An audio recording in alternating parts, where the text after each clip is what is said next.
I waited a long time to publish this one. This is my remote viewing session of Summer Wells. But there's something about this that feels very off, okay?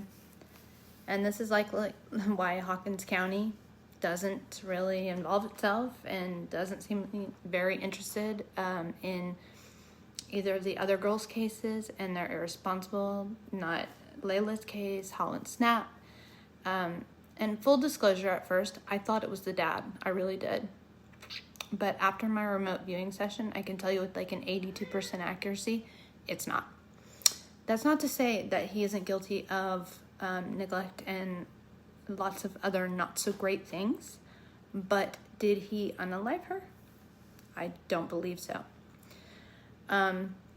So when I first look at it, it takes me to a small suburban or small town setting, and I didn't look at where she lived, so I don't know. Not heavily populated, but not completely rural either. There's like a residential energy. There's a house, a yard, and possibly like a playground or park nearby. Okay, but I sense a strong connection to like an indoor space that feels like it's underground. So like a home or small structure. There's warmth there, but there's also a lot of trauma tied to this house, and familiarity, like to the location. Like she feels familiar. It feels familiar to her. Then it feels like the child was unexpectedly taken from this environment. And how I saw it, it was really weird. It like showed me in segments. I saw a young female that was about 4 years old. I didn't look up her age or anything like that. And she has like a light, vibrant energy, and she had like a short blonde haircut. And she had a undercurrent of like fear or distress. It feels like sudden and confusing for her. And she's small, and she's like, she was wearing something like colorful, possibly like pink or a soft pastel, like not really vibrant, but there's also impression of her having something with her, like a blanket or stuffed animal, something that's like her favorite. I drew like a blanket, and so I don't know if that's exactly accurate, but it feels like that. So what happens when she disappears, there's a sense of someone watching her or waiting for an opportunity, right? And this energy feels male. It feels like his late 20s to early 40s with an air of familiarity, either to the family or to the area. But he doesn't feel entirely random, but rather someone who had been observing her movements and like knew that the family was not super observant, right? Okay. And the child was taken during a moment of distraction. Like she was playing and vulnerability, and it felt like they knew that. That's what I saw. It was like they felt like they were waiting for that. Then I see a vehicle and then a sudden exit from the primary location. So it feels premeditated, and though it was rushed in execution, like they just like took her, and then she feels like she's contained like in an enclosed area, possibly like a trunk. There are signs of her being kept quiet through, and I see like something around her mouth. Ow, fractal, that hurts. But and then when I tune into her energy, I feel like she's not with us anymore, but there's still an imprint or a connection to this plane, suggesting that she passed under such a sudden traumatic circumstances that it left like an echo, okay? And it has unresolved ties to her family or the location, meaning she appears to have been taken by someone she may have initially trusted, or someone who presented themselves as non-threatening, that she had seen before in passing. And the car I see is a red truck that she was taken in. And I have to be honest, like when I first saw the photo of the dad at Jen's house when I was in Kingsport, I felt like I was like, oh, I don't see anything. The lights are on, nobody's home. I don't feel like very much soul involvement. But after doing the remote viewing session, I don't feel like it's the dad.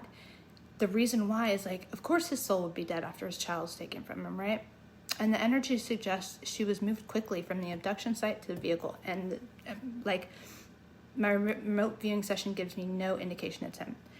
And it was likely within a natural setting. So drawn to an area with both trees and water nearby. and a shallow creek or pond or marshy ground.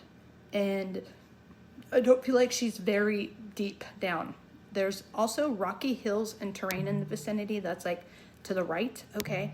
And it feels like it's off a secondary road, like not a main highway, and it may be tied to like a rural or semi-remote area, or like a rural road, if that makes sense. It feels like the type of place that locals would know about, but that it wouldn't draw much attention otherwise. Like, and there's an impression of something personal of hers. It might have been the blanket, right? Possibly a shoe or piece of clothing, or like the blanket or whatever, the sentimental value thing. But because I see a shred of something that could be in or near this area. Actually, I see it there. And so I'm getting a name or a place starting with C or R that feels relevant. This could be tied to the perpetrator, the area, or a nearby landmark. Unfortunately, RV is not super specific about these things, but the individual responsible has a history of troubling behavior, okay, and would have exhibited signs of instability or deviance even before this event, okay? Something feels very off with the boys cutting her hair. I don't feel like they were directly involved, but I felt like they had a psychic imprint that they knew something was going to happen, or that they knew that they saw her being watched subconsciously, right? They saw she was being watched subconsciously, so they tried to change her appearance because they cut her hair short, and that's when I see her. And the overall energy feels strained at the house during this time. There's this like undercurrent of chaos and neglect from the family, honestly, and miscommunication.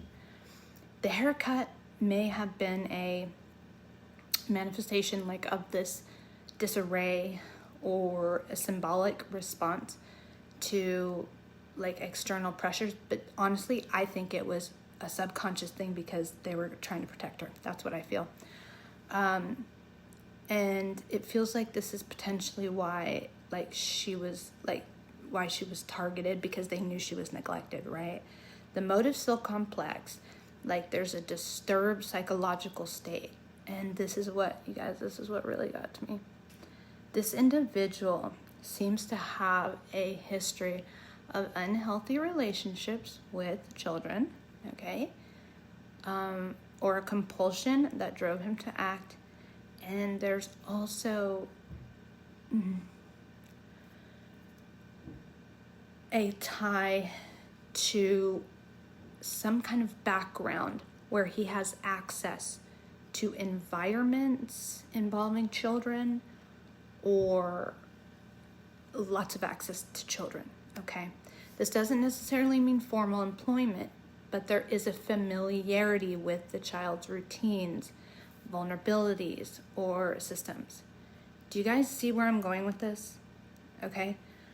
You kind of have to read between the lines because I don't want to say too much. But for anybody else that wishes to remote view the case, I'll give you the target numbers. It's 2209-1366.